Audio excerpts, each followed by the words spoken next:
बिस्मिल्लाहिर्रहमानिर्रहीम। अस्सलाम वालेकुम प्यारे तलबा, उर्दू क्लास में खुश आमदीद। हमारे आज के लेक्चर का मौजू है ज़माने के लिहाज से फ़ेल की अक़साम। फ़ेल वो कलमा है जिसे किसी काम का करना होना ज़माने के लिहाज से हो, जैसे कि असलम केला, असलम ने रिसाला पढ़ा, हारून दौड़ता है। फ़ेल का ताल्लुक ज़माने के साथ है और ज़माना तीन किस्म का है, यानी माजी गुजरा हुआ, हाल मौजूदा, मुस्तक़बिल आने वाला वक्त। यानी ज़माने के लिहाज से फ़ेल की तीन अक़साम है, फ़ेल माजी, फ़ेल हाल और फ़ेल मुस्तक़बिल। नंबर 1 है फ़ेल माजी। गुजरे हुए ज़माने को फ़ेल माजी कहते हैं, यानी वो फ़ेल जिसमें काम का करना होना सहना गुजरे हुए ज़माने में पाया जाए, फ़ेल माजी कहलाता है। जैसे कि अली ने चाय पी, हारून ने काम किया, वो गया वगैरह। नंबर 2 है फ़ेल हाल। मौजूदा ज़माने को फ़ेल हाल कहते हैं, यानी वो फ़ेल जिसमें काम का करना होना सहना मौजूदा ज़माने में पाया जाए, फ़ेल हाल कहलाता है। जैसे कि आता है, होता है, रोता है, पढ़ता है वगैरह। नंबर 3 है फ़ेल मुस्तक़बिल।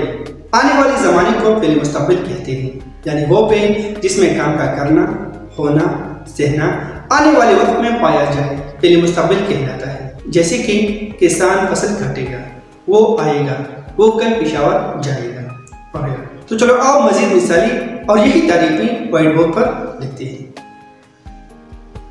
मौजू है ज़माने के लिहाज से फ़ेल की अक़साम। फ़ेल वो कलमा है जिससे किसी काम का करना होना ज़माने के लिहाज से हो, जैसे कि असलम केला, असलम ने पढ़ा, हारून दौड़ता है वगैरह। फ़ेल का ताल्लुक ज़माने के साथ है और ज़माना तीन किस्म का है, यानी माजी गुजरा हुआ, हाल मौजूदा, मुस्तक़बिल आने वाला वक्त। ज़माने के लिहाज से फ़ेल की तीन अक़साम है, फ़ेल माजी, फ़ेल हाल, फ़ेल मुस्तक़बिल। नंबर 1 है फ़ेल माजी। गुजरे हुए ज़माने को फ़ेल माजी कहते हैं, यानी वो फ़ेल जिसमें काम का करना होना सहना गुजरे हुए ज़माने में पाया जाए, फ़ेल माजी कहलाता है। जैसे कि अली ने चाय पी, हारून ने काम किया, वो गया वगैरह। पढ़ना मज़दर से माजी मुतलक की गर्दान। वाहिद गायब जमा गायब, यानी जब ये वाहिद के लिए इस्तेमाल होगा तो इस तरह होगा और मुज़क्कर मुअन्नस के लिए इस्तेमाल होगा तो इस तरह इस्तेमाल किया जाएगा। यानी वाहिद गायब के लिए मुज़क्कर के लिए होगा उसने पढ़ा और मुअन्नस के लिए होगा उसने पढ़ा। जमा गायब में मुज़क्कर के लिए होगा उन्होंने पढ़ा और मुअन्नस के लिए होगा उन्होंने पढ़ा। इस तरह वाहिद हाज़िर में और जमा हाज़िर में मुज़क्कर के लिए होगा तूने पढ़ा, मुअन्नस के लिए होगा तूने पढ़ा। फिर जमा हाज़िर में मुज़क्कर के लिए होगा तुमने पढ़ा और मुअन्नस के लिए जमा हाज़िर में होगा तुमने पढ़ा। फिर वाहिद मुतकल्लिम में और जमा मुतकल्लिम में मुज़क्कर के लिए इस तरह इस्तेमाल होगा मैंने पढ़ा, मुअन्नस के लिए इस तरह इस्तेमाल होगा मैंने पढ़ा। फिर जमा मुतकल्लिम में मुज़क्कर के लिए इस तरह इस्तेमाल होगा हमने पढ़ा और मुअन्नस के लिए इस तरह इस्तेमाल होगा हमने पढ़ा। नंबर 2 पर है फ़ेल हाल। मौजूदा ज़माने को फ़ेल हाल कहते हैं, यानी वो फ़ेल जिसमें काम का करना होना सहना मौजूदा ज़माने में पाया जाए, फ़ेल हाल कहलाता है। जैसे कि आता है, सोता है, रोता है, पढ़ता है वगैरह। दौड़ना मज़दर से फ़ेल हाल की गर्दान, यानी वाहिद गायब जमा गायब। जब वाहिद गायब में मुज़क्कर के लिए बोलेंगे तो इस तरह होगा और मुअन्नस के लिए बोलेंगे तो वो इस तरह इस्तेमाल किया जाएगा। मिसाल वाहिद गायब में मुज़क्कर के लिए है वो दौड़ता है और मुअन्नस के लिए है वो दौड़ती है।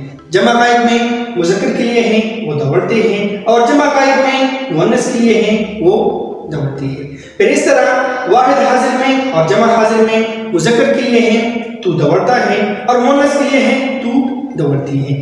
जमा हाज़िर में मुज़क्कर के लिए है तुम दौड़ते हो और मुअन्नस के लिए है तुम दौड़ती हो। वाहिद मुतकल्लिम और जमा मुतकल्लिम में मुज़क्कर के लिए है मैं दौड़ता हूँ और मुअन्नस के लिए है मैं दौड़ती हूँ।